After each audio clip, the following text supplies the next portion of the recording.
La próxima presentación corresponde al nuestro decano de nuestra facultad, doctor en filosofía por la Universidad de Osnabrück en Alemania, espero haberlo pronunciado bien, si no me corrige, el profesor Eugenio Yáñez, con la ponencia titulada ¿Tienen derecho los cadáveres? Como siempre, a los 2 minutos voy a avisar. Gracias, Eduardo. Decano, paréntesis, y, que puede significar imaginario también. Significa interino formal legalmente, pero bueno, en fin. A ver, yo quiero agradecer a los organizadores, muy sinceramente, a Alejandro, a la Teresa y a Pablo, por haber aceptado esta ponencia, cuyo tema es un poco extraño y ajeno al sentido de o la temática de este congreso, ¿cierto? Que es la condición humana y sus crisis, la crisis del ser humano, la crisis del pensar y la crisis del vivir. Y la verdad que el cadáver, por definición, ya no está en crisis. Pasó la crisis. Lo pasó por encima, por decirlo de alguna manera. Entonces uno podría decir, bueno, ¿y qué justifica que este caballero, aparte de ser decano, paréntesis, y venga a hablar de un tema que no tiene mucho que ver con, la verdad, con el Congreso? Y para evitar suspicacias, en la mañana, en la madrugada, como yo soy insomnio, puse, bueno, voy a buscar una justificación. El link, como dicen los jóvenes hoy en día, ahí, con la temática. Y la verdad que encontré 2 vínculos, uno extrínseco, por decirlo de alguna manera, y el otro más bien cercano, más intrínseco. Y el vínculo extrínseco es que esta ponencia podría reflejar una de las temáticas que es la crisis del pensar. Y uno podría pensar, bueno, esta ponencia es reflejo de un pensamiento débil, un pensamiento líquido, digamos, eso lo juzgarán ustedes, pero de lo que sí estoy claro que es reflejo de la crisis del pensar en sentido del poco tiempo para pensar. A mí este tema me ha dado vuelta hace tiempo, me ha preocupado, pero la verdad que no me ha ocupado. O sea, lo confieso hidalgamente, no he tenido el tiempo que yo quisiera para dedicarme a darle vuelta a este tema, porque creo que tiene que ver con la condición humana, el tema del tratamiento respecto de los cadáveres, de la condición humana propiamente tal. Y la verdad que yo creo que este tema merecería varias vueltas y yo con suerte le he dado una vuelta y media. Y en ese sentido, todo lo que yo les puedo decir acá con temor y con temblor tiene un carácter exploratorio y las conclusiones no son conclusiones, son más bien tentativas, por decirlo de alguna manera. Bueno, eso en relación al vínculo extrínseco, pero en relación a un vínculo intrínseco más cercano, yo diría que esta ponencia aborda tangencialmente, pero la aborda la diferencia entre naturaleza humana y condición humana, que es un tema que está siempre presente desde el libro de Hannah Arendt del año 58, La condición humana, ¿cierto? Esta diferencia entre naturaleza humana y condición humana. Y digo que tangencialmente porque obviamente es así. Bueno, todo esto, esta vuelta larga es para justificar que yo no voy a hablar de lo que dice en el título, si es que si los cadáveres tienen derecho o no, sino que voy a estructurar esta reflexión, y no sé cómo llamarla, esta par de ideas, en base a 2 preguntas. Quiero aquí abordar 2 grandes, no sé si grandes preguntas o no, pero preguntas al fin, que es lo que también nos hace propio de nuestra condición humana, preguntarnos algunas cosas. Hoy en día estamos tan llenos de respuestas que ya no nos hacemos preguntas. Pero bueno, vamos a las preguntas. La verdad que esto está muy mal redactado, pero lo voy a leer para ir más rápido y tratar de atenerme al tiempo. ¿Por qué desagrada a la vista y repugna a la conciencia moral de todos o casi todas las personas contemplar una imagen de las fosas comunes de cientos de cadáveres desnudos en los campos de concentración nazi, como por ejemplo en Bergen-Belsen, Buchenwald, Auschwitz, Treblinka? ¿Por qué nos invade este sentimiento de desagrado, de malestar, de tristeza, incluso quizás de remordimiento, si solo estamos contemplando cadáveres? A contrario sensu, ¿por qué no nos invade ese sentimiento de desagrado o de repulsa moral al contemplar un cementerio de autos o computadores, también apilados unos sobre otros, y por mucho que nos gusten los autos y los computadores? En Dubái hay un cementerio de, ¿cómo se llama esto? Ferrari. Todo macho americano quiere manejar un Ferrari. Y quizá alguien se podría deprimir y decirme, oye, mira, qué pena, vi unos Ferrari ahí deshuesados. Pero yo le diría, oye, viejito, conozco un buen psicólogo. ¿Ah? O a Camilo, que le gustan los artefactos electrónicos, al ver un cementerio de computadores allí también podría sentirse mal. ¿Ah? Pero es diferente cuando uno contempla estas imágenes horrorosas de estos cadáveres apilados en estas fosas comunes. Pero los autos apilados, los computadores apilados y los cadáveres en alguna medida comparten algo en común. Dejaron de funcionar. No son seres vivos. No sirven. Son cosas, lo digo entre comillas. Pero si en realidad son cosas, lo que estamos contemplando, y en uno nos produce malestar, en el otro no, ¿por qué nadie rasga vestiduras por la forma en que se deshuesa un auto? ¿O por la forma en que se desarma un computador? Pero sí se clama por el trato respetuoso de los cadáveres. Por ejemplo, en las cátedras de anatomía o en las morgues. O se ha desarrollado una especie de ética que se llama necroética, que aborda precisamente la relación afectiva y simbólica con el cadáver en relación a las enfermeras, por ejemplo, cuando le corresponde o le toca ver la muerte de un paciente en la pieza, cómo debe tratar a esa persona que ha fallecido. ¿Ah? Hay algunos desarrollos en esa línea que se ha llamado, el nombre no lo encuentro muy feliz, necroética. Y les pongo otros ejemplos. El año 2011, por ejemplo, se difundió un video en que 4 marinos norteamericanos orinaban sobre el cadáver de 2 afganos. Y uno de ellos le decía, que tengas buen día, hermano. Y eso dio la vuelta al mundo y estos marinos obviamente fueron a la corte marcial y fueron sancionados. Y el año 2014 en la Universidad Complutense se descubrió el sótano, se le llamó el sótano del horror, donde había 250 cadáveres que estaban apilados allí. Y lo que menos se dijo, bueno, esto es inhumano. O ustedes recordarán la exposición Badis, ¿cierto?, donde tuvo muchos críticos, porque mal que mal las personas que estaban ahí embalsamadas o con polímeros, no sé qué cosa, eran personas cuyo rostro incluso uno podría reconocer en sus parientes. La primera se hizo con chinos, porque eran tantos y había muchos cadáveres, digamos, que nadie los reclamaba y se hizo con ellos. O, a propósito del COVID-19, incluso en nuestro país también, muchas voces se levantaron para decir que, como las morgues estaban colapsadas, no podía ser que estos cadáveres estuvieran, por ejemplo, arrumbados o apilados en container. Entonces uno dice, bueno, ¿por qué hay una diferencia si hay algunos elementos comunes, por decirlo de alguna manera? Insisto, si son solamente cadáveres. Pero bueno, veamos, ¿qué es un cadáver? ¿O a qué llamamos cadáveres? La etimología, ¿cierto?, que no está clara tampoco, hay una discusión, dice que la voz latina cadavere provendría de la inscripción en las sepulturas que decía caro data vermibus, que significa carne dada a los gusanos.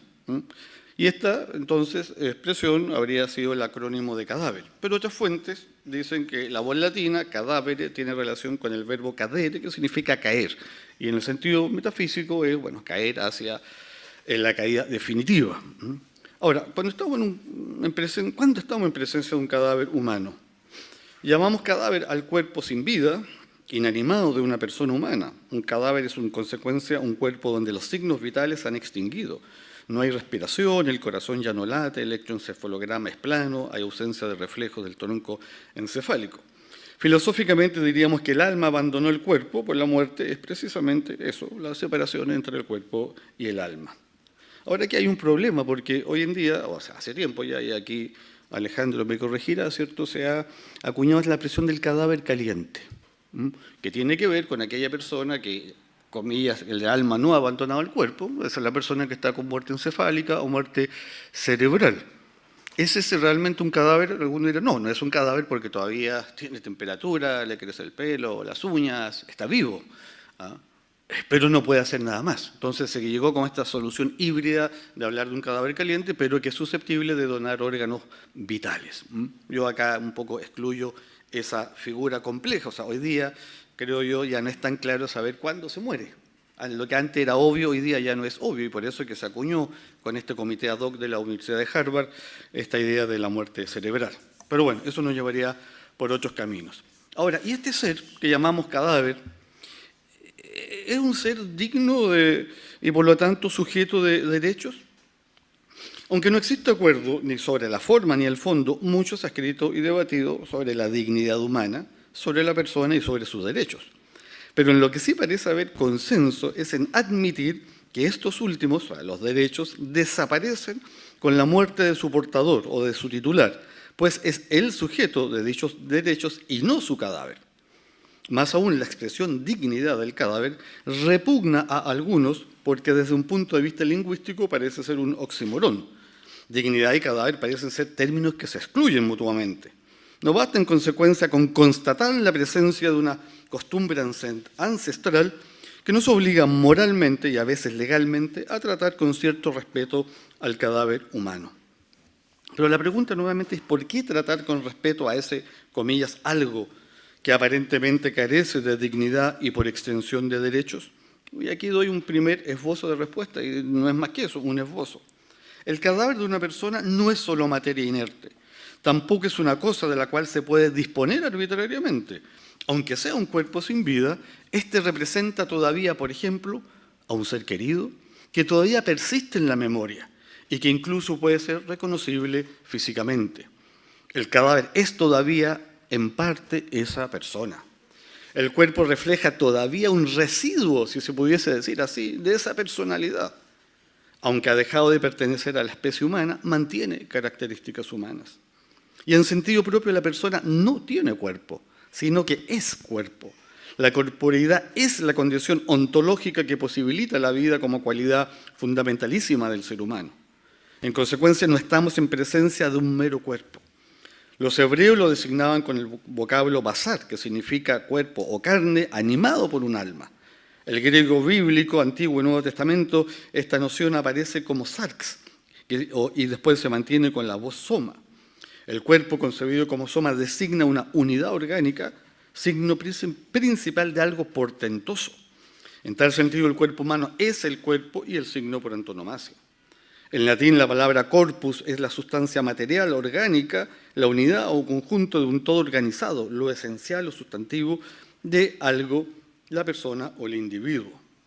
En inglés, el vocablo body también designa una sustancia orgánica, viva o muerta, y en este contexto coincide con corpus, al igual que la palabra alemana Leib, que se distingue de Körper, utilizada para mentar el cuerpo y que deriva de la idea de vientre o abdomen.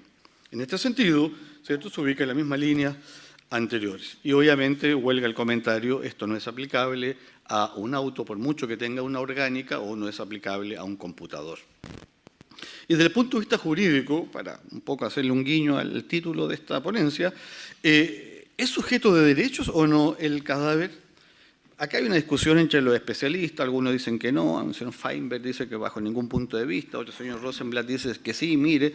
A ver, ¿qué es lo que creo yo? Aquí un poco desde la ignorancia, yo creo que efectivamente es difícil sostener que jurídicamente que el cadáver es sujeto de derechos, porque no puede portar esos derechos, no es titular, pero sí objeto del derecho.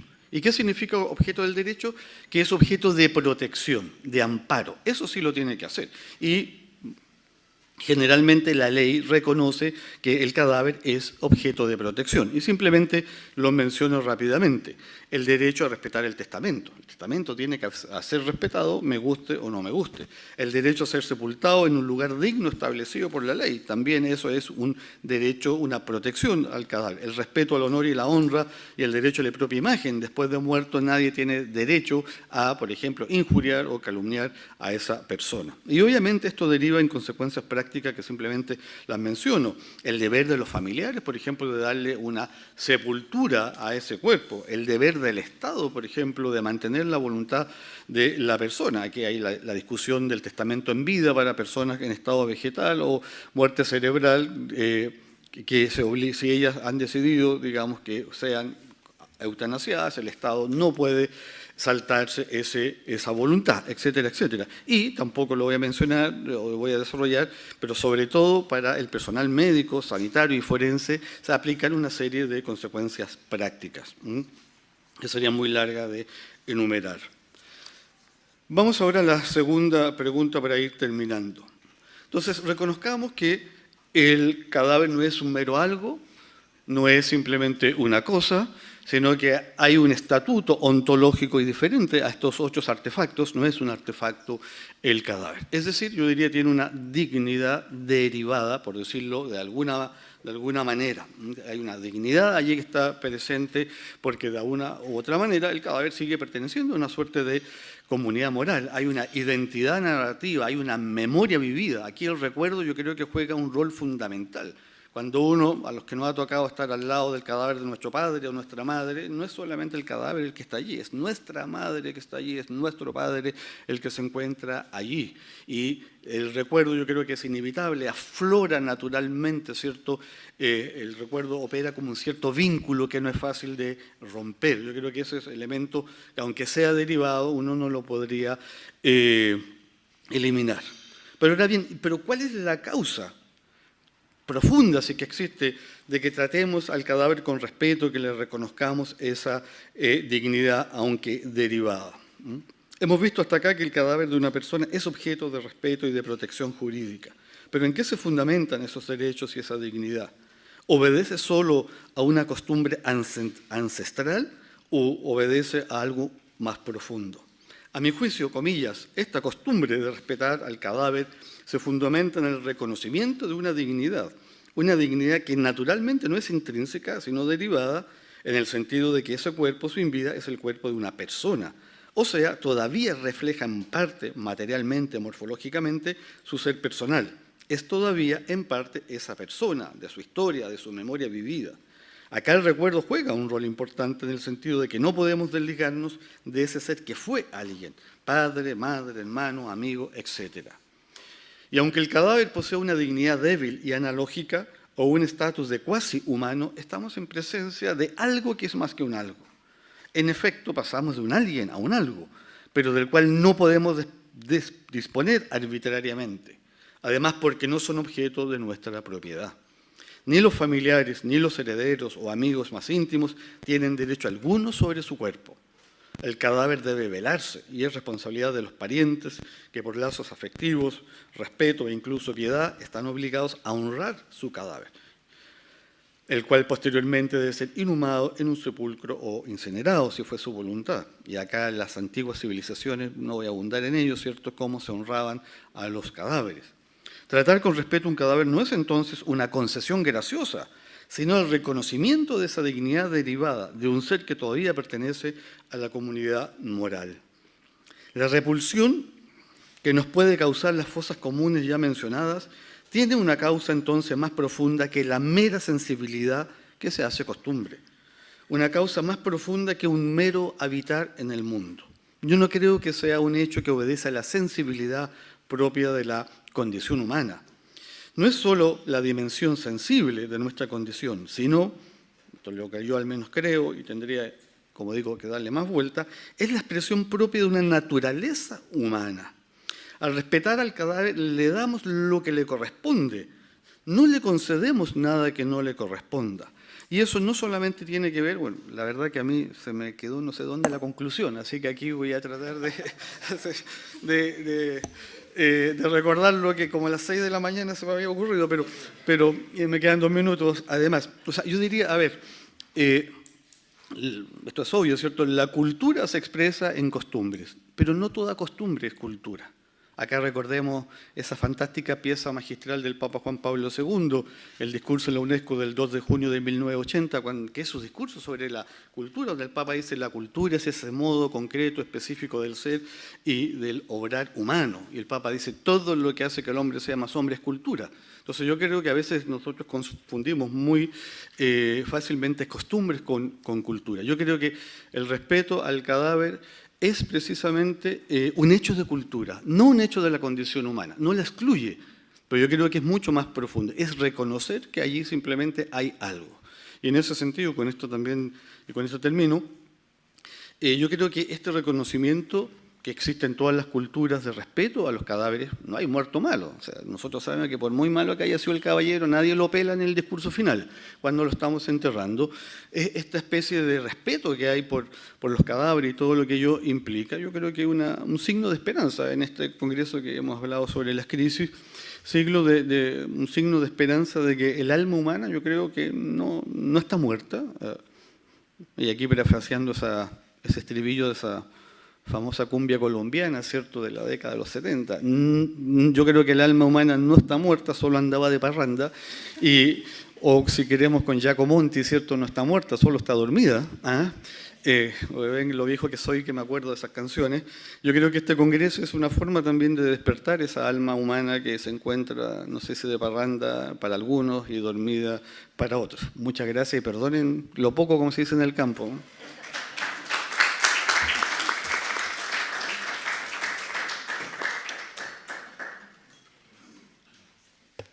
Ya, muchas gracias por la presentación y además muchas gracias por el tiempo. Estamos como reloj, digamos. Así que vamos a tener un espacio para algunas preguntas. ¿Alguien tiene preguntas? Veo allá. ¿Quién da más? Sí, no, siéntanse libres. De ahí que yo pueda responder otro cuento.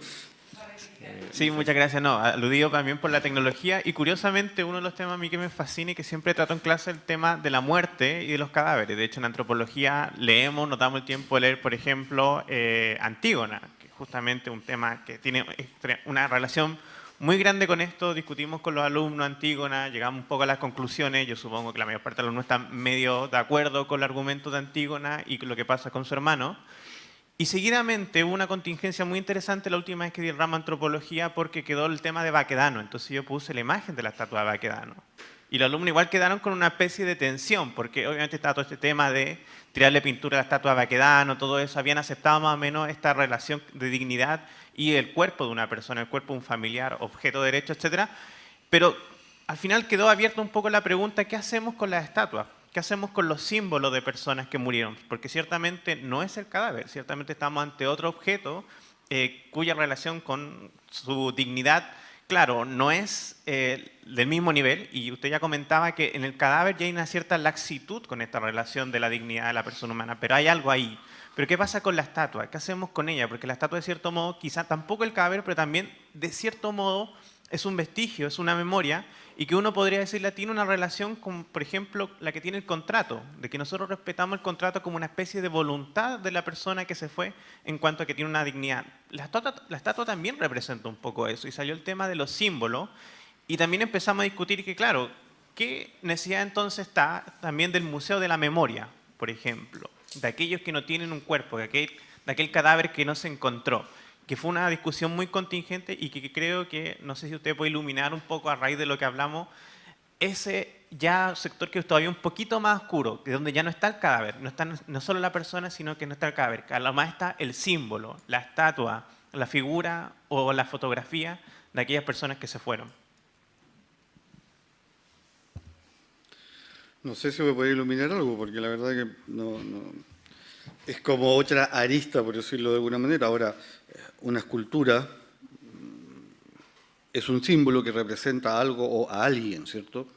Más que Baquedano yo hablaría del soldado desconocido, porque ahí sí que es desconocido, pero soldado al fin, y fue alguien, fue un hijo, a lo mejor un hermano, un padre, no sabemos. Y yo creo que los símbolos, cuando son positivos, hay que respetarlos, pero no respetarlos nuevamente como una concesión graciosa ni paternalista. O sea, yo que soy buena persona no lo voy a ultrajar, no lo voy a rayar, no lo voy a destruir, sino porque se merece en sí mismo ese respeto. Nadie tiene derecho a ultrajar una escultura, y no por un hecho estético, por decirlo de alguna manera, porque la escultura maravillosa de Virginio Arias ahí no solamente es un hecho estético, no es un símbolo estético, artístico, representa mucho más que eso. Y yo creo que nadie tiene derecho a ultrajar o, como digo, a faltar el respeto por lo simbólico, asumiendo que eso es un símbolo compartido y un símbolo positivo. Podrá haber esculturas que pueden ser más o menos, digamos, controvertidas.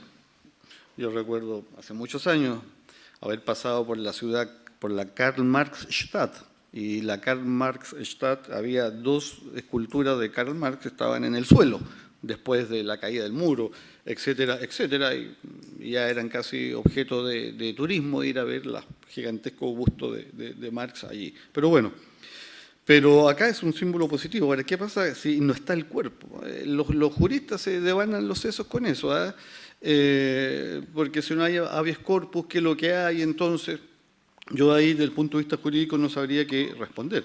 Pero en medida que hay un recuerdo, en medida que hay una memoria, en medida que hay un relato, ¿cierto?, una experiencia, bueno, ahí hay algo que uno va poniendo de relieve y que también supone entonces que siguen perteneciendo a la comunidad moral. Aquí la comunidad moral aparece como la palabra mágica, por decirlo de alguna manera. Uno deja de pertenecer físicamente a la comunidad moral, pero sigue perteneciendo espiritualmente, psicológicamente, en el recuerdo de esta comunidad moral. Mientras más importante es la persona de la cual se trata, obviamente será más fuerte, más vívido ese recuerdo. Y en esa misma medida estamos frente también a una situación, no estamos simplemente frente a un algo, sino que a alguien que representó algo. Pero la verdad que más que eso yo no puedo ir, no se me ocurriría qué más decirte en ese sentido. Solamente decirle a tus alumnos que dejen de ir a tirar piedra y a ir a rayar, y que tú no los acompañes. ¿No? La crisis del pensar. Claro. ¿Otra pregunta? Sí, muchas gracias, Eugenio. Mi pregunta tiene que ver con un intermedio, ¿no? Entre quien ha muerto, digamos, el cadáver o el cuerpo que es respetado por los familiares. Si eso no ocurre, pero tampoco alguien que es ultrajado, sino, por ejemplo, los casos en que alguien dona su cuerpo o el cuerpo de un familiar, o sea, el cuerpo, porque lo puede donar antes, a la ciencia, por ejemplo, que a mí me ha tocado ver cómo se estudian, cómo es abierto, se saca todo, se vuelve a meter, o sea, no es algo bonito, es algo doloroso a la sensibilidad, sin embargo es valioso para la ciencia. Hay un cierto respeto, pero en ese movimiento también hay una cierta falta de respeto, digamos, que uno no quisiera que a su hijo o a su madre verla en ese sentido. Esa es una pregunta, o sea, ¿qué pasa con ese intermedio, con la dignidad en ese caso? Y la segunda pregunta, tú hablas mucho del recuerdo, ¿no? De que te recuerda los familiares, la sociedad. ¿Qué pasa ocurre mucho en los cementerios, ¿no? Que uno dice, bueno, ¿alguien recordará a esta persona? ¿Alguien la vendrá a ver? ¿Qué ocurre con esa dignidad que es más o menos relativa cuando ya nadie te recuerda, cuando pasó el tiempo, fueron muriendo tus amigos, tu familia y quedó en el pasado? ¿Qué podemos hacer con ese cuerpo? ¿Podemos hacer cualquier cosa? ¿Es un tema temporal o no? Esa es la pregunta. Sí, con el tema del tratamiento de los cadáveres, ahí el que puede responder es Alejandro.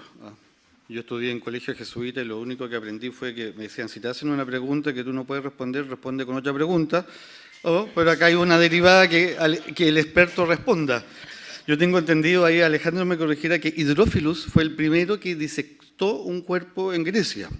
Vivió entre el año 380, por ahí 250 a.C., y después los romanos no lo permitieron. O sea, Alejandro me corrijo, y después vuelve recién en el siglo XIV, XV, por allí. Bueno, Da Vinci, digamos, se sabe que le gustaba ahí trabajarle a la disección, qué sé yo, hay varios más, y en principio se hacían con criminales, eran los criminales que habían sido condenados a muerte los que los llevaban para que se trabaje con ellos, por decir, estos señores no tienen ningún valor, entonces, bueno, abrámoslo. Había una universidad, creo que en California, pero esto ya por el 1900 al principio, que ofrecía como un enganche para que los alumnos fuesen a estudiar medicina, que podían disponer de cadáveres de los negros y negras para que pudieran, digamos, libremente, sin ningún tipo de restricción. Entonces, pero eso obviamente ha ido cambiando. Yo tengo entendido que hay todo un protocolo que tiene que ver con la disección, o sea, y también en el caso de la donación de órganos, o sea, que alguna vez yo recuerdo, Alejandro me comentó que es bastante brutal, por decirlo de alguna manera, pero a ver, no es lo mismo desmontar las ruedas de un auto y deshuesar ese auto que disectar a un cadáver. O sea, ahí hay todo bueno, yo podría haber leído ahí varias cosas, digamos, todo un protocolo que se hace, pero nuevamente la pregunta, ¿y eso es porque yo soy buena persona? No, es porque es lo que le es debido a ese cadáver, porque no es un mero algo, no es un mero cuerpo. Y por eso que tengo que respetarlo, aunque nadie sepa o nadie se entere cómo lo estoy haciendo y de qué modo lo estoy haciendo. Pero aún así, porque tiene que ver también con la conciencia de la persona. Y uno dice, uno podría preguntarse, ¿y qué pasa con el cadáver del niño y la niña recién abortados? ¿Qué hago yo con ese cadáver que ni siquiera puede ser enterrado? Y que muchas veces simplemente es arrojado a la basura. Yo creo que ahí hay un tremendo también tema que habría que darle una vuelta. ¿Qué hacemos con los cadáveres de los niños abortados? Y que son seccionados, como sabemos. Y respecto del recuerdo, bueno, a medida que el recuerdo se va acabando también el cadáver. O sea, hay una pregunta, uno podría decir, ¿cuándo uno deja de ser cadáver y pasa a ser osamenta, por decirlo de alguna manera? Cuando el cadáver pierde una cierta unidad orgánica allí, porque no hay una unidad metafísica ni ontológica. Bueno, me imagino que cuando los gusanos empiezan a hacer su trabajo, ahora en qué momento no lo sé, pero cuando ya no hay cadáver, no hay nada, queda el recuerdo simplemente. A mí me ha tocado ir a buscar los huesos para sacar a alguien y a meter a otra persona, y es bastante patético porque una bolsa plástica con un plástico más o menos grueso y tú dices, chuta, ahí está mi abuelo. Reducido, ¿cierto? Yo creo que la pega de los señores que trabajan allí no se la doy a nadie. Pero bueno, al menos te quedará el recuerdo, ¿cierto? Si es que no está el cuerpo materialmente hablando. ¿Hay espacio para una última pregunta? Sí, una pregunta y una respuesta breve también. Muchas gracias. No, es que me pareció muy, muy interesante, así que a pesar de que estoy de ponente voy a hacer una pregunta, un comentario. Recuerdo cuando estudiaba mi doctorado en filosofía, me metí con la condena de Esteban Tempiera a las tesis tomistas. Y una de las condenas era respecto de que solo había una forma sustancial, el tema del ilemorfismo. Y no podía entender por qué esa podía ser una condena teológica. Y la razón era por las reliquias, porque tenía que haber de alguna forma muchas formas en la unidad ilemórfica, porque eso significaba que también había una forma cadavérica. Si tú no considerabas que había una forma cadavérica, esa era la tesis de Tempiere, tenía problemas con las reliquias. Y ahí entonces yo pienso también a lo mejor que, ¿qué pasa ahí con los cadáveres también? Pienso en tema de reliquia, los santos, y que muchas veces se ve una prueba, el cuerpo incorrupto, que también es una cosa extraña. ¿Y qué piensas sobre, unido a eso también, las últimas medidas que ha tomado también en el Papa Francisco respecto a las cremaciones, por ejemplo, que ha sido también bastante receloso de las cremaciones, de dividir además la ceniza, esparcir la ceniza, no sé, o sea, yo creo que pensaba lo que decía Maite respecto a la ciencia, pero también la Iglesia, también con las reliquias, también tiene un tema especial con los cadáveres. La misma Santa Teresa de Jesús fue dividido sus partes y se tenía el brazo, se tenía cada uno de sus los elementos. Era como más que una pregunta o era un comentario con pregunta. ¿Cómo lo ves tú ahí desde esa perspectiva, no ahora de la ciencia, sino respecto a la Iglesia con el tema de los cadáveres? Puedes tomarte más tiempo dada la pregunta. Es que la verdad que no lo veo, así que, pues, no sé, la verdad no le he dado ninguna vuelta al tema, así que todo lo que pueda decir es pura chaya nomás. Pero respecto a lo del Papa Francisco, el Papa Francisco no niega la cremación. Dice, señores, si ustedes cremen, las cenizas no pueden estar en cualquier lugar, o sea, no pueden estar en la chimenea de la casa, ¿cierto? Tiene que estar en un lugar propio, digamos, porque allí hay materia, hay ceniza, pero hay materia, entonces, por lo tanto, no se niega la cremación, pero siempre y cuando además los deudos, ¿cierto?, crean que esa persona va a resucitar con cuerpo glorioso, etcétera. Esa es la condición. Además, o sea, no es llegar y cremar, por decirlo de alguna manera. Ahora, si es que los deudos quieren tirar la ceniza al mar o esparcirlas en el campo, yo no me corto las venas. Siempre y cuando allí haya un sentido propio de respeto, de respetar la voluntad de esa persona, y después el que lo hace, bueno, compareceremos en el juicio final o particular y ahí yo le explicaré. A mi madre, por ejemplo, pidió que tiraran la ceniza ahí en Puerto Montt en el mar y nada, y las tiramos después que el Papa dijera, oiga, no en cualquier lugar. Y bueno, tendré que responderle ahí a no sé quién, decirle, oiga, mire, respeté la voluntad de mi madre, pero hubo respeto en eso, digamos, y hubo precisamente respetar su voluntad, aunque podía ser un poco complejo. Y lo otro, la verdad que, a ver, un poco el tema mío es de qué modo yo me enfrento a la realidad de un cadáver. Y esto tiene que ver mucho con el modo también, o sea, lo que puedo y no puedo hacer. O sea, puedo efectivamente cortarle la parte de acá, digamos, del dedo para que sea una reliquia. Bueno, si eso tiene un fin y efectivamente no es un acto arbitrario, ni es un acto, digamos, caníbal y se hace como se debe hacer, yo no veo mayor problema en eso. O sea, es un poco a lo que yo apuntaba. Eso, para ser breve y que Eduardo no me rete después. Perfecto, muchas gracias.